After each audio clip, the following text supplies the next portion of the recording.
अस्सलाम वालेकुम। Welcome to my channel voice over by Amna Shah. I hope कि आप खुश होंगे। कहानी शुरू करने से पहले आपसे रिक्वेस्ट है कि अगर आपको मेरा कंटेंट पसंद आता है तो प्लीज़ मेरे चैनल को सब्सक्राइब कीजिए। आइए कहानी का आगाज़ करते हैं। ये जो वाक़या मैं आपको सुनाने लगा हूँ ये बहुत पहले वक्तों का है। ये जिस भाई का है मैं उनकी इजाज़त ही से आपको सुना रहा हूँ। वो किसी असमत फरोश ख़ानदान से ताल्लुक़ नहीं रखता था, लेकिन यह ख़ानदान शरीफ भी नहीं था। वो एक मामूली सा और थोड़ा सा पड़ा हुआ दरमियाने दर्जे का ख़ानदान था। इसमें एक बाप था। मैं इसका बदला हुआ नाम शेख अली मोहम्मद लिख देता हूँ। उसकी बीवी थी और औलाद में 3 लड़के और 2 लड़कियाँ थीं। शेख अली मोहम्मद की जनरल स्टोर की दुकान थी। शेख अली मोहम्मद डंडी मारने वाला दुकानदार था। उसकी औलाद स्कूलों में पढ़ रही थी। मैट्रिक से आगे कोई भी ना पढ़ा। बड़े लड़के ने मैट्रिक पास किया तो बाप के साथ दुकान में काम करने लगा। उससे छोटी एक बहन थी, उसने मैट्रिक पास किया तो घर बैठ गई। शेख अली मोहम्मद की दुकान के मुतालिक मशहूर होने लगा कि इस दुकान से बाहर की चीज़ें और कपड़ा भी मिल जाता है। इस ख़ानदान के साथ मेरी रिश्तेदारी थी। मैंने भी इनकी दुकान से बाहर की इस्त्री और एक जूसर ख़रीदा था। उन दिनों पाकिस्तान में ये चीज़ें बहुत कम नज़र आती थीं। इन चीज़ों की बदौलत शेख अली मोहम्मद की दुकान मशहूर होती चली गई। यह ख़ानदान पहले ही खुशहाल था, लेकिन अब यह ख़ानदान अमीर हो गया। फिर दुकानदारों ने सरगोशियों में कहना शुरू कर दिया कि शेख अली मोहम्मद बाहर की चीज़ें स्मगल करता है। हम ये देख रहे थे कि इस ख़ानदान के अफराद ने ओछे तरीक़ों से अमीरी की नुमाइश शुरू कर दी थी। इस घर में 2 लड़कियां थीं। बड़ी उस वक्त 20 साल से कुछ ऊपर की हो गई थी और छोटी 16-17 साल की थी। इनकी माँ भी थी जिसकी उम्र ढल गई थी। वो सादगी में रहती थी और बाहर पुरानी तर्ज के सफ़ेद बुर्के में जाया करती थी। वो अब बुर्के के बगैर बाहर निकलने लगी। उसकी सादगी ख़त्म हो गई और वो जवान लड़कियों जैसे कपड़े पहनने लगी जिनके रंग शौक होते थे। उसके बोलने का अंदाज भी बिल्कुल बदल गया। नया अंदाज मसनूई था। छोटी लड़की ने कुछ शर्म हया रहने दी, लेकिन बड़ी लड़की ने शोबाजी के ऐसे ऐसे मुजाहरे शुरू कर दिए कि जिन पर लोग हंसते भी थे और अफसोस भी करते थे कि हराम के पैसे ने पर्दादार औरतों को बेपर्दा कर दिया है। इन लड़कियों के 3 भाई थे। बड़ा तकरीबन 24 साल का था। उससे छोटी की उम्र 18 साल होगी। सबसे छोटा 14-15 साल का था। बड़ा और सबसे छोटा लड़का अमीरजादे बन गए। दरमियान वाला भाई, जिसको मैं असली नाम की बजाय सिद्दीक कहूँगा, ज़हनी तौर पर नॉर्मल नहीं लगता था। वो पागल भी नहीं था। वो 8वीं जमात से आगे नहीं पढ़ सका था। उसकी हरकतें इस तरह की थीं कि बात खा रोने की हो, लेकिन वो हंसता था और उसे लोग हर वक्त हंसता और मुस्कुराता हुआ ही देखते थे। कोई बात समझता नहीं था। 18 साल की उम्र में भी वो छोटे छोटे बच्चों के साथ खेलता था। बाप और भाई उसे डांट डपट करते रहते थे, जिसका उस पर ज़रा सा भी असर नहीं होता था। वो दुकान पर भी नहीं जाता था, लेकिन उसे कोई काम कहो तो इनकार नहीं करता था। मसलन महल्ले का कोई भी आदमी उसे बर्तन और पैसे देकर कहता कि दूध ला दो, तो वो बर्तन और पैसे लेकर बाजार की तरफ दौड़ पड़ता था।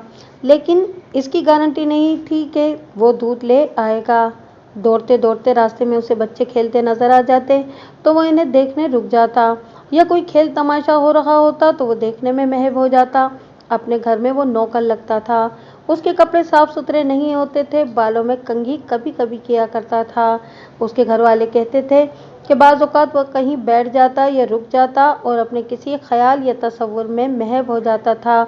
उसकी ये कैफियत 2-3 घंटे रहती थी, उसमें वो संजीदा हो जाता था। वो संजीदा होता या गैर संजीदा, वो अपनी दुनिया में ज़िंदगी गुजार रहा था। एक रोज़ शेख अली मोहम्मद की दुकान पर पुलिस का छापा पड़ा। सारा बाजार तमाशा देखने के लिए इकट्ठा हो गया। पुलिस के साथ कस्टम के अफसर थे। शेख अली मोहम्मद और उसके बड़े बेटे को दुकान से उनके घर ले गए। पुलिस बहुत देर उसके घर में मौजूद रही। बाज़ लोग कहते थे कि उनके घर की बड़ी सख्त तलाशी हुई है और बाज़ कहते थे कि शेख अली मोहम्मद ने पुलिस को बहुत सारा माल देकर जान छुड़ाने का इंतज़ाम कर लिया है। पुलिस शेख अली मोहम्मद और उसके बेटे को साथ ले गई। शेख अली मोहम्मद की बीवी घर घर जाती और रोती थी। कहती थी कि दुश्मनों ने हम शरीफों को जलील कराने के लिए पुलिस को झूठी रिपोर्ट दी है। इसमें किसी को शक नहीं था कि शेख अली मोहम्मद और उसका बड़ा बेटा स्मगलिंग का सामान रखने और बेचने के जुर्म में पकड़े गए हैं। सबको यही तवक्को थी कि उन्हें कैद की सज़ा मिलेगी। लेकिन 4-5 दिनों बाद बाप बेटा घर आ गए। लोग कहते थे कि जमानत पर आते हैं, लेकिन वो बिल्कुल ही आ गए थे, किसी कोर्ट में गए ही नहीं थे और ना ही केस कोर्ट में गया था। इसके बाद शेख अली मोहम्मद स्मगलरों का साथी बन गया, बल्कि पक्का स्मगलर बन गया। कभी कभी रात को उसके घर तक एक ट्रक आकर रुकता और उससे सामान उतारा जाता, और सारा सामान, जिसमें फ्रिज और टीवी सेट भी होते थे, शेख अली मोहम्मद के घर में गायब हो जाता।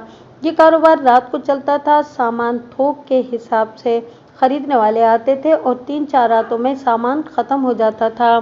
तीसरे चौथे महीने शेख अली मोहम्मद कहीं चला जाता और 20-25 रोज या एक माह बाद आता था। चंद दिनों बाद रात को एक ट्रक आता और सामान उतार कर चला जाता था। ये सिलसिला 7-8 साल चलता रहा। इस अरसे में शेख अली मोहम्मद का खानदान इतना अमीर हो गया कि दौलत उनसे संभाली नहीं जाती थी। लड़कियां तो दोनों ही आज़ाद हो गई थीं, लेकिन बड़ी तो शर्म हया और अखलाक की हदों से बहुत दूर चली गई थी। उसे कभी कभी रात को एक कार में घर से जाते हुए भी देखा गया था। गुनाह ज़मीन के नीचे जाकर करो, फिर भी छुपा नहीं रहता। शेख अली मोहम्मद अपने ख़ानदान को जिस दुनिया में ले गया था, वहाँ किसी के गुनाह छुपे नहीं रह सकते थे। ओछे लोग अपने बाज़ गुनाहों को फ़ख्र से बयान भी किया करते। मसलन शेख अली मोहम्मद महल्ले बिरादरी की शादी या मातम की फ़ज़ा में महफिल में बैठा होता तो अपने असर व रसूख का रौब जमाता और अपनी बड़ी बेटी का भी जिक्र करता कि वो बड़े लोगों की पार्टियों और तकरीबात में बुलाई जाती है। इसमें कोई शक नहीं था कि शेख अली मोहम्मद का असर व रसूख बहुत था। सरकारी दफ्तरों में जिनके काम रुके होते थे वो करा देता था, थाने में किसी का कोई काम हो तो वो करा देता था, महल्ले और बिरादरी में कोई माली मदद का मुस्तहिक हो तो उसकी माली मदद भी करता था। लेकिन अपनी दौलतमंदी के चर्चे बहुत करता था। सब जानते थे कि उसे स्मगलिंग ने दौलतमंद बना दिया है, लेकिन लोग बातें करने के सिवा और क्या कर सकते थे। उसे पकड़ने वाले उसके हाथ में थे। ये कोई नई बात नहीं कि इतनी ज़्यादा दौलत इंसान की अकल पर पर्दा डाल देती है, और अगर दौलत हराम की हो तो इंसान बिल्कुल ही नंगा हो जाता है। आप इस दौलत के मुजाहरे अपने महल्ले और आबादी में देखते रहते होंगे। यही हाल शेख अली मोहम्मद के ख़ानदान का हुआ। यह भी कोई नई बात नहीं कि हराम की दौलत और रिश्वत लाजिम व मलजूम हैं। शेख अली मोहम्मद के कारोबार में रिश्वत के रेट खासे ज़्यादा होते हैं, और रिश्वत सिर्फ नकदी नहीं बल्कि कीमती तोहफे तोहफ़ की सूरत में भी होती है, और इन तोहफ़ में औरत भी शामिल होती है। शेख अली मोहम्मद की बेटी किसी कार में जाती थी और बड़े लोगों की तकरीबों में शामिल होती थी तो वो भी रिश्वत के तौर पर ही जाती थी। छोटी लड़की अभी बची हुई थी। दोनों बहनें शक्ल सूरत की अच्छी थीं। बड़ा और छोटा बेटा तो बेलगाम शहजादे बन गए थे। ये पिछली हुकूमत के दौर का वाक़िया है, जब शराब आसानी से मिल जाती थी। इन लोगों के लिए शराब की अब भी कमी नहीं थी। दोनों अक्सर शराब पीते रहते, हर किसी पर रौब जमाते और लड़ाई झगड़ा करने के मूड में रहते थे। बाप ने इन्हें कार ले दी थी जो वो गलियों में भी चलाते रहते थे। दरमियाने भाई की हालत वही रही जो पहले हुआ करती थी। बाज़ औक़ात ऐसे पता चलता था जैसे इस ख़ानदान के साथ इसकी कोई रिश्तेदारी नहीं, और अगर कोई ताल्लुक़ है भी तो यही हो सकता है कि वो इस घर का नौकर है। पहले की तरह वो मेले कुचेले कपड़े पहने रखता था और बालों में कंघी कभी कभी करता था। जब कभी ख्याल आता तो शेव करा लेता, वरना उसकी दाढ़ी अक्सर बड़ी हुई होती थी। पहले ही की तरह वो हंसता ही रहता था। उसकी बाज़ हरकतें पागलों जैसी होती थीं, लेकिन वो पागल नहीं था। मुझे अच्छी तरह पता था कि ये दोनों भाई उसके साथ अछूतों जैसा सलूक करते थे। वो कार चला लेता था, लेकिन भाई कोशिश करते थे कि वो कार को हाथ भी ना लगाए। उसके साथ बाप का सलूक भी कुछ अच्छा नहीं था। एक शाम इस तरह हुआ कि माँ ने अपनी छोटी बेटी से कहा कि फलां अफसर का बुलावा आया है, लेकिन वो तुम्हें बुला रहा है, बेहतर है कि तुम चली जाओ। नहीं अम्मी, लड़की ने कहा, तुम जानती हो कि मैं इस तरह कभी नहीं गई और मैं नहीं जाऊंगी। माँ ने उसे बड़ी अच्छी तरह समझाया कि उसका जाना बेहद ज़रूरी है, और अगर वो ना गई तो कारोबार ठप हो जाएगा और ऐसा छापा पड़ेगा कि घर के सारे मर्द गिरफ्तार हो जाएंगे, और जो माल घर में पड़ा है और दुकान में पड़ा है वो भी जब्त हो जाएगा। तुम्हारी बड़ी बहन हंसी खुशी जाती है और तोहफे तोहफ़ लेकर आती है। माँ ने कहा, एक बार जाकर तो देखो, तुम खुश हो जाओगी। लड़की ने, जिसको मैं असली नाम की बजाय राबिया लिखूंगा, फिर भी इनकार किया। वो चूंकि अभी तक रिश्वत के तौर पर कहीं नहीं गई थी, इसलिए वो झिझकती और शर्माती थी। उस वक्त उसकी उम्र 21-22 साल हो गई थी। वैसे वो बड़ी बहन की तरह आज़ाद ख्याल थी और उसमें भी पूरे ख़ानदान की तरह शोबाजी और नुमाइश पसंदी थी। उसके किरदार की बुनियाद कमज़ोर थी, इसलिए वो माँ की बातों में आ गई और उस अफसर के घर जाने के लिए तैयार हो गई। ये बात ख़ास तौर पर जहन में रखें कि शेख अली मोहम्मद की तमाम औलाद जवान हो गई थी, लेकिन कहीं से भी इस औलाद के लिए रिश्ते का पैगाम नहीं आता था। इस घर को आप दौलत खाना कह सकते हैं, लेकिन मैं सारी कहानी में सिर्फ एक लफ्ज़ समेट सकता हूँ कि ये दौलत खाना नहीं, दरअसल कंजर खाना था। ये लफ्ज़ इस्तेमाल करके मुझे किसी और तशरीह बयान की ज़रूरत महसूस नहीं होती। शाम की बात का वक्त था, जब राबिया माँ के कहने पर किसी अफसर की कोठी जाने को तैयार हो चुकी थी, लेकिन एक मसला ये पैदा हो गया कि कार मौजूद थी, कार चलाने वाला कोई भाई घर में नहीं था। इतने में राबिया का पगला भाई, जिसे मैं सिद्दीक लिख रहा हूँ, आ गया। माँ ने उसे एक कोठी का अता पता समझाकर कहा कि बहन को वहाँ छोड़ आओ, उसे उसकी सहेली ने बुलाया है। उस वक्त सिद्दीक की उम्र 25-26 साल हो चुकी थी। वो माँ की बात सुनकर हंस पे आदत हंसने लगा और बोला, चलो मैं भी सैर कराऊंगा। माँ ने उसे डांट कर कहा कि तुम अंदर न जाना, बहन को उतार कर सीधे घर आना, वो लोग खुद ही इसे वापस भेज देंगे। राबिया अपने भाई सिद्दीक के साथ चली गई। रास्ते में बहन भाई ने आपस में कोई बात न की। बहन अपने इस भाई को इस काबिल नहीं समझती थी कि इसके साथ कोई बात करे। बहन की खामोशी की एक वजह यह भी थी कि वो पहली बार रिश्वत के तौर पर जा रही थी और डर रही थी। इन्हें कोठी जल्दी मिल गई। सिद्दीक कार कोठी के अंदर ले गया। एक नौकर बाहर निकला और कार में राबिया को देखकर अंदर चला गया। अंदर से तकरीबन 50 वर्ष की उम्र का एक आदमी निकला। सिद्दीक और राबिया कार से निकलकर कार के करीब ही खड़े थे कि कोठी से बाहर आने वाला आदमी हाथ आगे करके राबिया की तरफ आया और हंसते हुए बोला कि मैं तुम्हारा ही इंतज़ार कर रहा था। उसने हाथ उससे मिलाने के लिए आगे बढ़ाया था कि राबिया उससे हाथ मिलाएगी, लेकिन राबिया ने अपना हाथ आगे न किया। वो शख्स राबिया के बिल्कुल सामने आ गया और उसने हाथ राबिया की तरफ बढ़ाया। राबिया ने अपने भाई सिद्दीक की तरफ देखा। उस वक्त राबिया के चेहरे पर परेशानी का तासुर था। साफ पता चलता था कि वो इस शख्स के साथ हाथ नहीं मिलाना चाहती या अपने भाई की इजाज़त चाहती है। वो सिद्दीक, जिसे मैं पागल लिख रहा हूँ और जिसे हर कोई पागल समझता था, तेज़ी से आगे बढ़ा। उसने बड़े गुस्से से उस शख्स के हाथ पर जोर से हाथ मारा और उसे धकेलकर पीछे कर दिया। फिर उसने अपनी बहन को बाजू से पकड़ा और कार में बिठाकर खुद स्टीयरिंग पर बैठा और कार स्टार्ट करके वहां से निकल आया। रास्ते में उसने कार रोक ली। क्या तुम यहाँ नहीं आना चाहती थी? उसने राबिया से पूछा। नहीं, राबिया ने कहा, मुझे माँ ने मजबूर किया था, और उसके आंसू निकल आए। अब तुम्हें कोई मजबूर नहीं करेगा, सिद्दीक ने कहा। जब सिद्दीक और राबिया घर में दाखिल हुए, उस वक्त उनका बाप घर आ चुका था और बड़ा भाई भी घर में था। सिद्दीक और राबिया को देखकर वो हैरान हुए कि ये इतनी जल्दी क्यों आ गई है। माँ ने उनसे जल्दी वापस आने की वजह पूछी। राबिया आइंदा किसी के पास नहीं जाएगी, सिद्दीक ने कहा। ये नहीं जाएगी तो तुम सब अपने बाप के साथ जेल में जाओगे, माँ ने कहा। जहन्नम में जाओ, सिद्दीक ने कहा। राबिया कहीं नहीं जाएगी, ये पागल सबको मरवाएगा, बाप ने कहा और उठ खड़ा हुआ। शेख अली मोहम्मद और उसके बड़े बेटे ने सिद्दीक को बहुत मारा पीटा। राबिया ने उसे छुड़ाने की कोशिश की तो बड़े भाई ने 2-4 थप्पड़ उसे भी जड़ दिए। इसके बाद इस घर में इसी तरह के हंगामे शुरू हो गए। राबिया माँ बाप से बागी हो गई, लेकिन पिटाई सिद्दीक की होती थी। भाई उसे बहुत मारते पीटते थे। सब हैरान थे कि राबिया, जो पूरी तरह आज़ाद हो चुकी थी, बागी किस तरह हो गई है। लेकिन खुदा जिसे चाहे ईमान की रोशनी दे दे। सिद्दीक पहले से ज़्यादा पगला हो गया। ये सिलसिला कमोबेश 1.5 साल चला। इस 1.5 वर्ष में यूं होता रहा कि सिद्दीक तीसरे-चौथे रोज़ हमारे घर आ जाया करता। मेरी माँ, मैं और मेरी छोटी बहन इसे एक नेकी समझकर सिद्दीक के साथ प्यार मोहब्बत की बातें करते और उसे अपने पास बिठाकर खाना भी खिला दिया करते थे। मैं ज़ाती तौर पर इसे एक नेकी और सिद्दीक को मजलूम समझता था। हमें असल बात का इल्म हो गया था कि राबिया भी कई दफ़ा हमारे घर आई थी और मेरी बहन के साथ बातें करके रोती भी रही थी। 1.5 साल बाद खुदा ने इस ख़ानदान की तरफ तवज्जो दी और उसकी बेआवाज़ लाठी चली। मासूमों को तंग करने का यही नतीजा होता है। एक रोज़ इत्तला मिली कि शेख अली मोहम्मद, उसकी बीवी और बड़ा बेटा रावलपिंडी जाते हुए कार के हादसे में मारे गए हैं। रात का वक्त था। उनकी कार ट्रक से टकरा गई थी। छोटा बेटा इस हद तक आवारा हो चुका था कि कई कई दिन घर से गायब रहता था। जब उसके माँ बाप और भाई की लाशें घर में आईं तो वो उस वक्त भी घर से गायब ही था। वो उस वक्त घर आया जब मरने वालों के कुल भी हो चुके थे। 1.5-2 महीने बाद ये भाई ऐसा गायब हुआ कि फिर नजर ही ना आया। पीछे सिद्दीक और राबिया रह गए। इन दोनों के मुतालिक सबको पता चल चुका था कि ये माँ बाप और भाइयों की लाइन पर नहीं चले। इनके रिश्तेदार थोड़े से ही थे, जिनमें एक मैं भी था। सबने कहा कि सिद्दीक और राबिया को संभाल लिया जाए।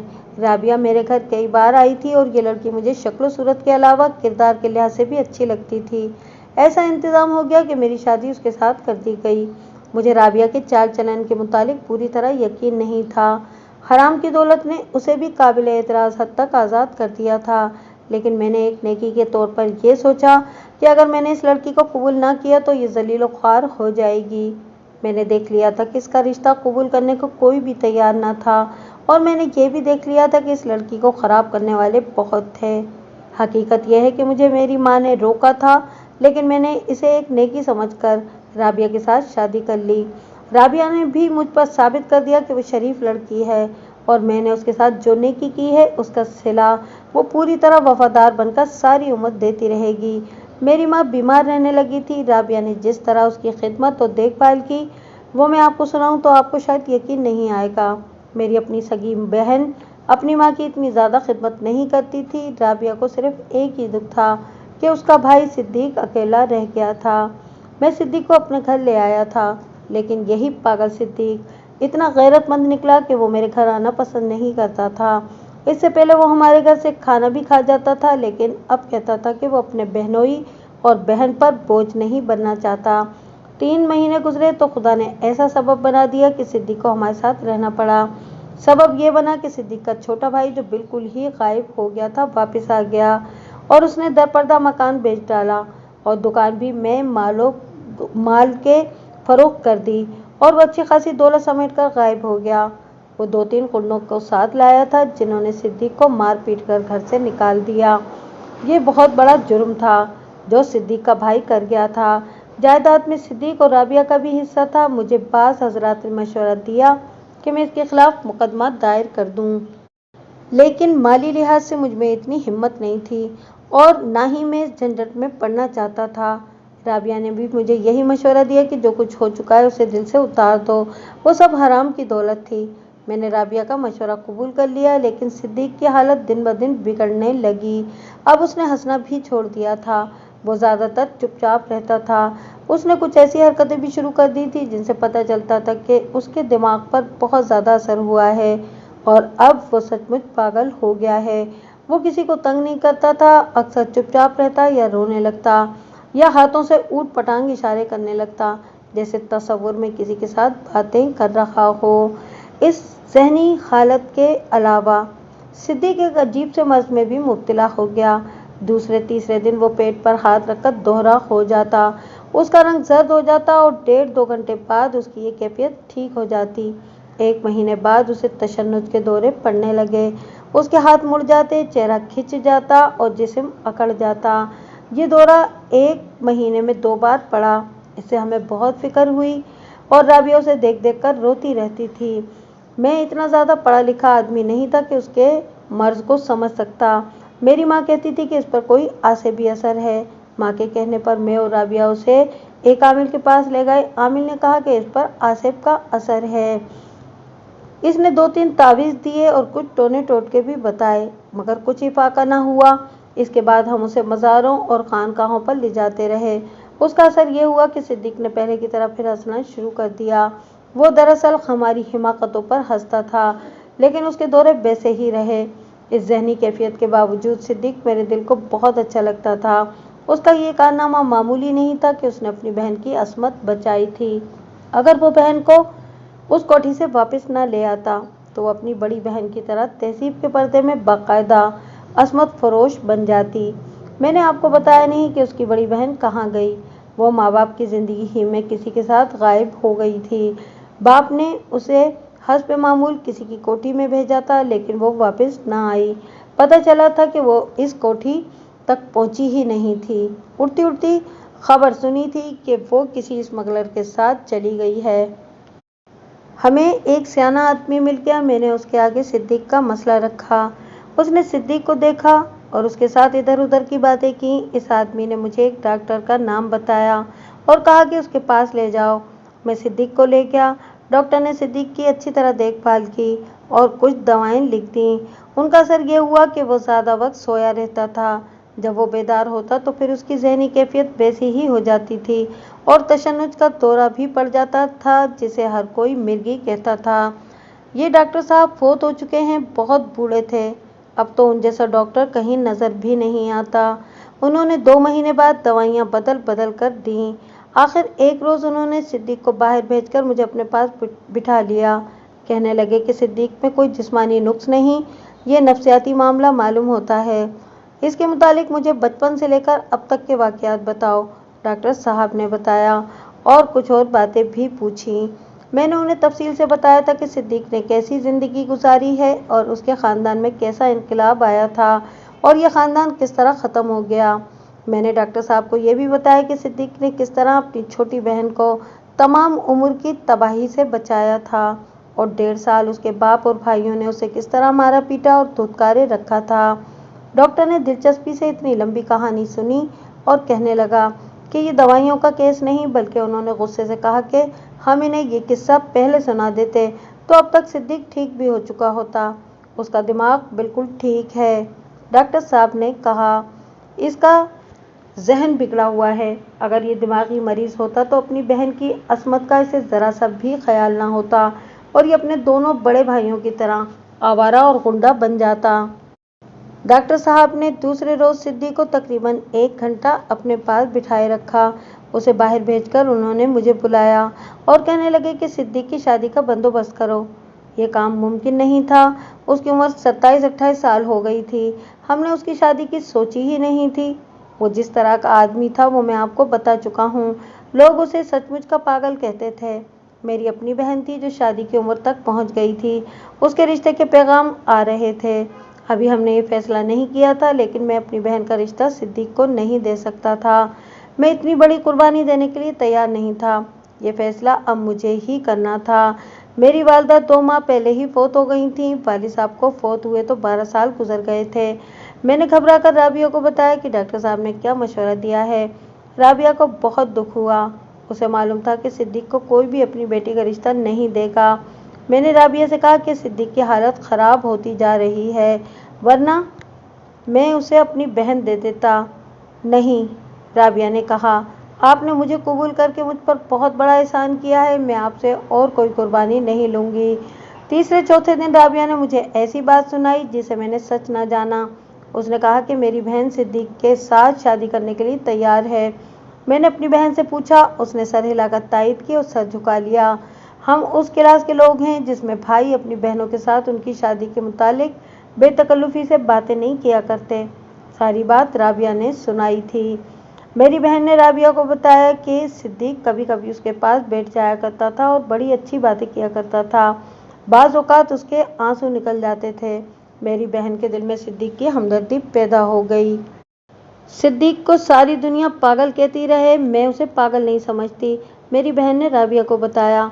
वो मेरे पास बैठता है तो बिल्कुल सही बातें करता है। वो मुझे अच्छा लगता है। सिद्दीक, एक रोज़ मैंने उसे पास बिठाकर पूछा, मेरी बहन के साथ शादी करना चाहते हो? वो मेरे मुंह की तरफ देखने लगा, लेकिन मुंह से कुछ ना बोला। मैंने पहली बार उसके चेहरे पर संजीदगी देखी। अगर तुम अपने आप को ठीक समझते हो तो मुझे कोई एतराज़ नहीं, मैंने कहा। वो चुप रहा। मैंने उसे 3-4 बार पूछा तो उसने सर उठाया। आप अपनी बहन पर ज़बरदस्ती तो नहीं कर रहे? उसने पूछा। नहीं, मैंने जवाब दिया। फिर आप सोच लें, उसने कहा। मैंने सोच समझ कर फैसला किया और सिद्दीक की शादी अपनी बहन के साथ कर दी। ये एक ख़तरा था जो मैंने मोल लिया। खुदा ने मुझे, राबिया और मेरी बहन को इम्तहान में न डाला। सिद्दीक बड़ी तेज़ी से बदलने लगा और 3 महीनों में वो बिल्कुल ही बदल गया। 10 साल गुजर गए हैं। वो 2 बच्चों का बाप है और बड़ी खुशगवार ज़िंदगी गुजार रहा है।